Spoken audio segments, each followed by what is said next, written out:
So let me give you another example. So in this video, we're going to try and sketch this function here. So our normal routine is to differentiate f of x. That will then allow us to find the turning points. So for example, if you have a graph looking something like this, you can find this turning points here by differentiating the original function, or there's another turning point here. So to find out this turning point, you would differentiate this f of x to find the turning point. When you differentiate this f of x, it will give you something like this, and then you set the gradient to be 0 to find out the turning points. So our normal routine is to differentiate this original function. But the thing is, when you differentiate it, so starting from this here, differentiate it, so it's blah blah blah blah blah blah blah blah blah. When you differentiate it, it will give you this.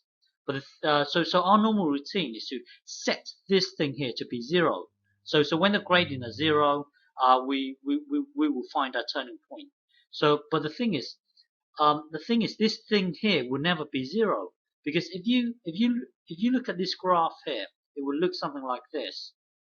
It will look something like this here, and there is no well, the gradient's never 0. This thing here is never 0. So we can't. There is no turning point. Okay. Because remember, this is like in a form of something divided by a bubble squared, and because there's a squared here, this whole thing here can never be a well, the point here is that this thing here can never be a a, a, a 0. Because if you look at our family of graphs here, you've got your y equals x squared looks like this, y equals x looks like this, 1 over x looks like this, and y equals 1 over x squared looks like this. It never crosses. There will never be a 0 with this. So the point being is that when you differentiate this, there is no turning point. So we need a different approach. So let's start again. So starting with this is what we're trying to sketch here. We can't just jump to our normal routine of differentiating and try and find a turning point. There is no turning point here. So a new approach. So our new approach here is to look at this function here and try and find out when this thing here breaks down. When will this function here break down? You see, looking at the denominator, if you put minus 7 into here, the whole function here breaks down. So something weird happens at minus 7.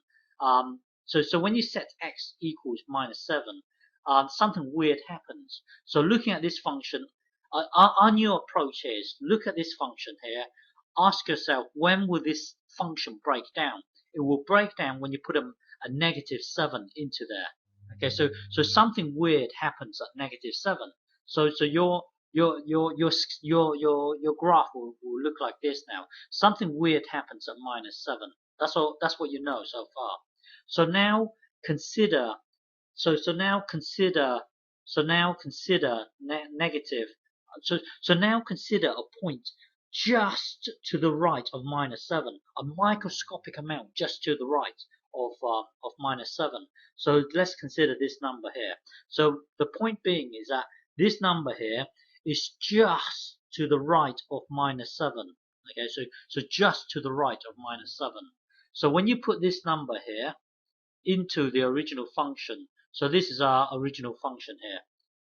So now we're going to put this into here and into here. Okay, so this is our notation here.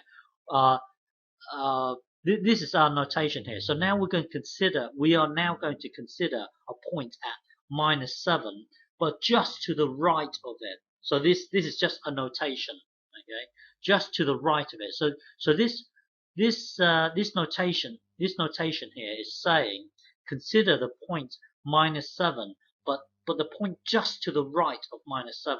So this here is our notation.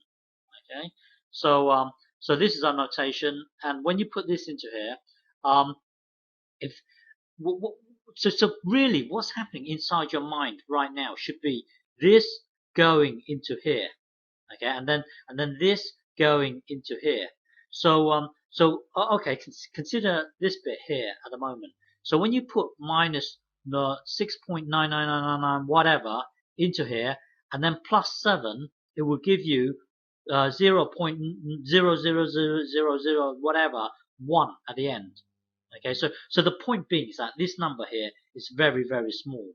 Okay, and at the top, if you put this into here, yes you could do negative 6.9999999 plus 5, but in your mind, let's just round off to 7 and put it into here. In your mind, actually put 7 into here, and it will give you a minus 2. We could do we could do negative. We could put negative 1.9999999 into here if we wanted to, but the point is that you've got two things here.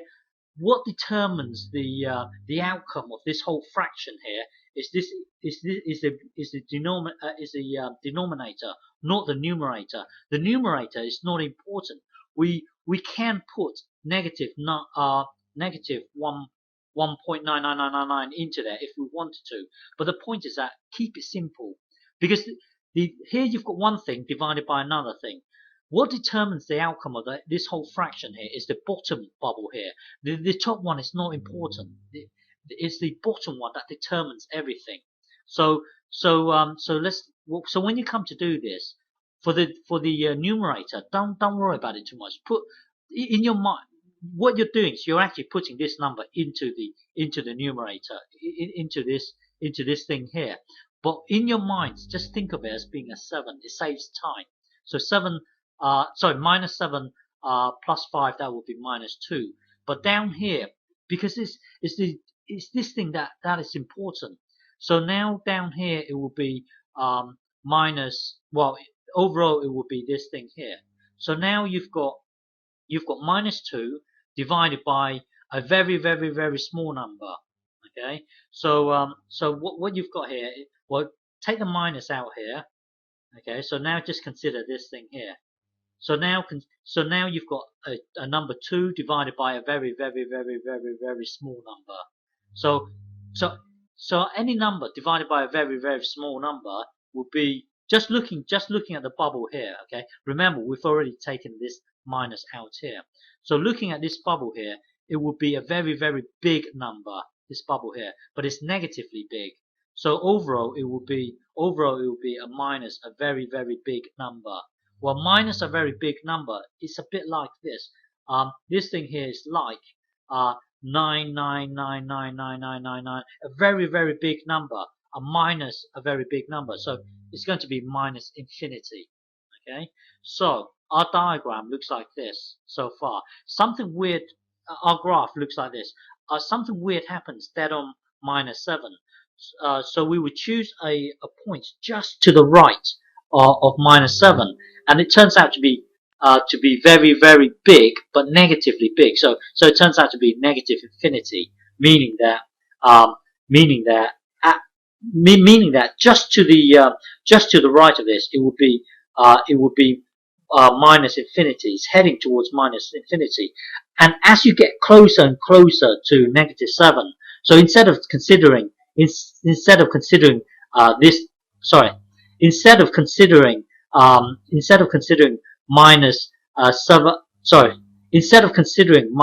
6.9999999 here, if you consider minus 6.9999999, even more 9s over here, this number here will be bigger than this number here. So the point that I'm trying to make is that as you head towards minus 7, this thing here is going to get bigger. It's going to get even bigger. So our graph will look something like this.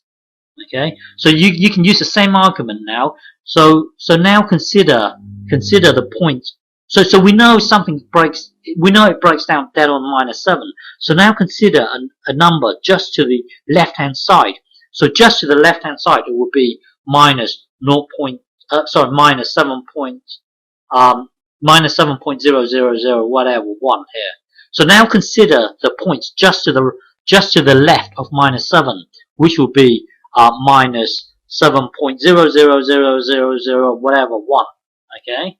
So now consider this. So now we're going to put this into here and put it into here.